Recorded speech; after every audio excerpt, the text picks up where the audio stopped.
Hello friends, നമുക്കൊന്ന് പണ്ട് കാലത്തെ ചരിത്രത്തിലേക്കൊന്ന് ട്രാവൽ ചെയ്താലോ. 1890 കാലഘട്ടത്തിൽ ബ്രിട്ടീഷുകാർ നിർമ്മിച്ച ഒരു പാലം, വെസ്റ്റ് വുഡ് എന്ന ബ്രിട്ടീഷ് രണ്ടാം കമ്പനി നിർമ്മിച്ച ഒരു പാലം കണ്ടാണ് നമ്മുടെ തൃപ്പൂണിത്തുറയിലുള്ളത്. അപ്പം നമുക്ക് വീഡിയോയിലോട്ട് പോകലാം. ആക്ച്വലി ആ കമ്പനിയുടെ പേരും വാട്ടർമാർക്കും എല്ലാം ഇപ്പോഴും നല്ല പക്ക ക്ലിയർ കാണാൻ പറ്റുമെങ്കിൽ അപ്പോൾ എന്തുമാത്രം ടെക്നോളജി ഉപയോഗിക്കുന്നത്. എന്തായാലും അന്ന് ബിൽഡിംഗ് വർക്കോ അല്ലെങ്കിൽ കമ്പ്യൂട്ടർ ഗ്രാഫിക്സോ അല്ലെങ്കിൽ പൈലിംഗ് വർക്കോ ഒന്നുമില്ല. അപ്പം നമുക്ക് വീഡിയോയിലോട്ട് പോകാം. ഹലോ ഫ്രണ്ട്സ്, ടൈം റൈഡർ എന്ന യൂട്യൂബ് ചാനലിലേക്ക് സ്വാഗതം. അപ്പോൾ നമ്മളിന്ന് പോകാൻ പോകുന്നത് ഒരു ഹിസ്റ്റോറിക്കൽ പ്ലേസിലേക്കാണ്. നമ്മുടെ തൃപ്പൂണിത്തുറയുള്ള ഇരുമ്പ് പാലം. ആക്ച്വലി 1890 ബ്രിട്ടീഷുകാർ പണിത ഒരു കിടിലൻ പാലമാണ്. അപ്പോൾ നമുക്ക് പാക്കണം. പിന്നെ വീഡിയോ ലൈക്ക് ചെയ്യാൻ, ഷെയർ, സബ്സ്ക്രൈബ് ചെയ്യാൻ മറക്കില്ല. അപ്പോൾ നമ്മൾ ഈ കാണുന്നതാണ് ഈ പാലത്തിനെ പറ്റിയുള്ള ഡീറ്റെയിൽസ്. അപ്പോൾ നമുക്ക് വീഡിയോയിലോട്ട് പോകാം. ഹലോ ഫ്രണ്ട്സ്, അപ്പോൾ നമ്മളിപ്പോൾ ഉള്ളത് തൃപ്പൂണിത്തുറയിലെ ഇരുമ്പ് പാലത്തിലാണ്. ഇത് 1890 കാലഘട്ടത്തിൽ ബ്രിട്ടീഷുകാർ പണിത ഒരു പാലം കാണാൻ വന്നാണ്. നമുക്ക് കാണാം. കേരളത്തിലെ തൃപ്പൂണിത്തുറയിലുള്ള ഇരുമ്പ് പാലം ഇന്ത്യയിലെ ആദ്യകാല ഇരുമ്പ് പാലങ്ങളിൽ ഒന്നാണ്.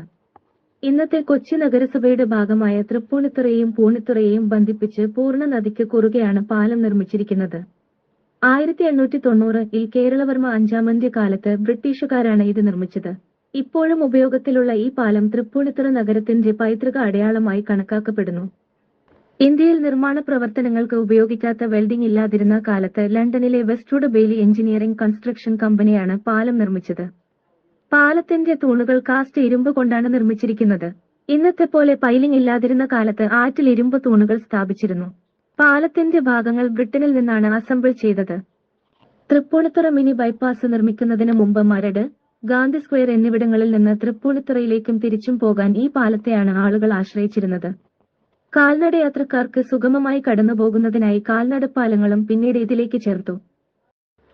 ഫ്രണ്ട്സ്, അപ്പോൾ നമ്മുടെ ഈ പാലത്തിനെ പറ്റി ഡീറ്റെയിൽസ് കിട്ടാറുണ്ടല്ലോ. എന്തായാലും ഒരു കിടിലൻ അതിശയം തന്നെയാണ്. കാരണം 1890 കാലഘട്ടത്തിൽ ഓപ്പൺ ചെയ്ത ഒരു പാലമാണ്. അന്ന് ബിൽഡിങ്ങോ പൈലിങ്ങോ ടെക്നോളജി ഒന്നും കണ്ടുപിടിച്ചിട്ടില്ല.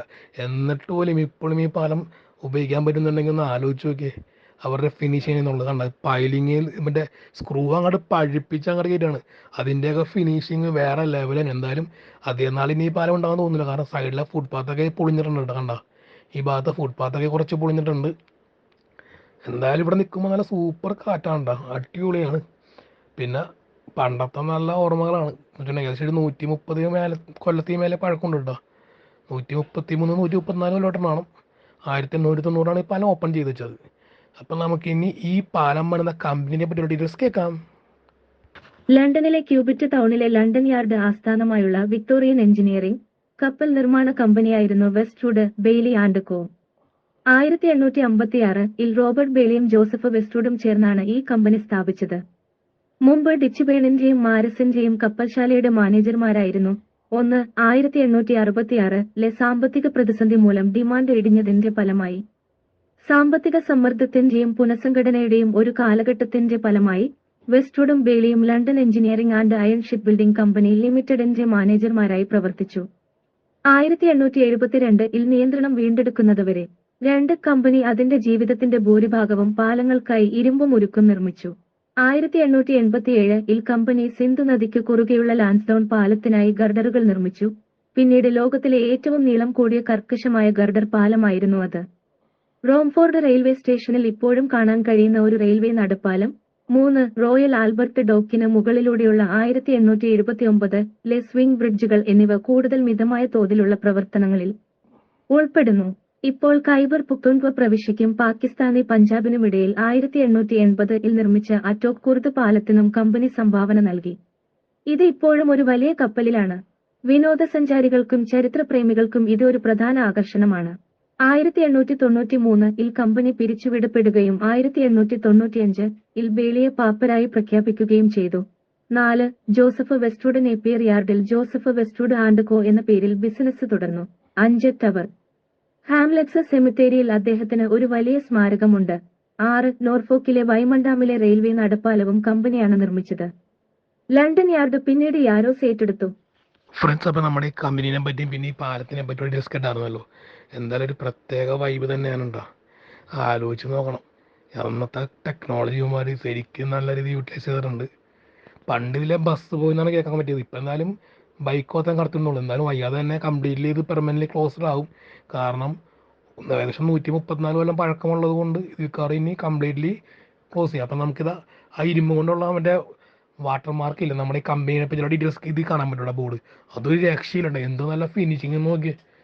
കമ്പനിയുടെ പേരുണ്ട്, ഇയർ ഓഫ് മാനുഫാക്ചറിങ് ഉണ്ട്, 1890 എല്ലാം ഇതിനകത്ത് കൊടുത്തിട്ടുണ്ടേ. അയ്യോ, അത് കണ്ടപ്പോൾ തന്നെ എനിക്ക് ശരിക്കും ഒരു ഇപ്പോഴും നല്ല ക്ലിയർ ആണെങ്കിൽ തന്നെ അപ്പോൾ അന്നത്തെ ഭംഗിയൊന്നും നിങ്ങളൊന്ന് ആലോചിച്ച് നോക്കി. ശരിക്കും ഇത് പ്രോപ്പർലി ഒന്നും മെയിൻറ്റെയിൻസ് ചെയ്യുമായിരുന്നെങ്കിൽ ഒരു അടിപൊളി ആയിരുന്നു. എൻ്റെ അഭിപ്രായത്തിൽ ഈ പാലം പൊളിക്കാതെ തന്നെ വേറെ സൈഡ് ഒരു പാലം വേണം, കാരണം ഇതൊരു നമ്മുടെ ഒരു ചരിത്രമാണല്ലോ. എന്തായാലും ഇത് പൊളിക്കില്ല എന്നുള്ളത് ഭാവിയിൽ കണ്ടറിയാം, എനിക്കറിയത്തില്ല. എന്തായാലും അടിപൊളിയാണ് കേട്ടോ, ഒരു രക്ഷയില്ല. ഓക്കെ, ആ ഫിനിഷിങ് ഉണ്ട് അന്നത്തെ ടൈമിൽ. അന്നത്തെ കാലഘട്ടത്തിൽ ബിൽഡിംഗ് ഇല്ല, പൈലിംഗ് ഇല്ല, കമ്പ്യൂട്ടർ ഗ്രാഫിക്സോ മെഷീൻസോ ഒന്നും ഇല്ല. അപ്പോൾ ഇതൊക്കെ എന്തായാലും ഒരു ഹാൻഡ് വർക്ക് തന്നെ ആയിരിക്കണം. പഴിപ്പിച്ച ടൈമിൽ കുറേ നോക്കണത് ചെയ്യുന്നത് എനിക്കറിയത്തില്ല അറ്റായിട്ട്. എന്തായാലും നല്ല ഫിനിഷിങ് നോക്കിയാൽ തന്നെ അടിപൊളിയല്ലേ, ഒരു രക്ഷയില്ലാത്ത ഫിനിഷിംഗ് ആണ്. അപ്പോൾ നമ്മളിതാ ആ പാലത്തിൽ കൂടെ ഒന്ന് ട്രാവൽ ചെയ്യണം. ഇവിടെ ബോർഡ് എടുത്തിട്ടുണ്ട് വണ്ടികൾക്കൊക്കെ കംപ്ലീറ്റും നിരോധിച്ചെന്നുള്ളത്. എന്തായാലും നമ്മൾ ബൈക്ക് എടുത്തപ്പോൾ പോകാനുണ്ട്, കാരണം കംപ്ലീറ്റ്ലി ഈ പാലം ക്ലോസ് ചെയ്യാറില്ല. മിക്കവാറും 2 കൊല്ലത്തിനുള്ളിൽ തന്നെ ഇത് കംപ്ലീറ്റ്ലി ക്ലോസ് ചെയ്യും, ഉറപ്പാണ് ആ കാര്യത്തിൽ. എന്തായാലും അടിപൊളിയല്ലേ, ചരിത്രം ഉറങ്ങുന്ന ഒരു കിടിലം പാലം നമ്മുടെ തൃപ്പൂണിത്തുറയുള്ളത്. അപ്പം നമ്മളിത് അപ്പുറം എത്തിയേട്ടാ. അപ്പം നമുക്കിനി രാത്രിയിലത്തെ കാഴ്ച കാണാം.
പാലം തകർന്നിട്ടാ.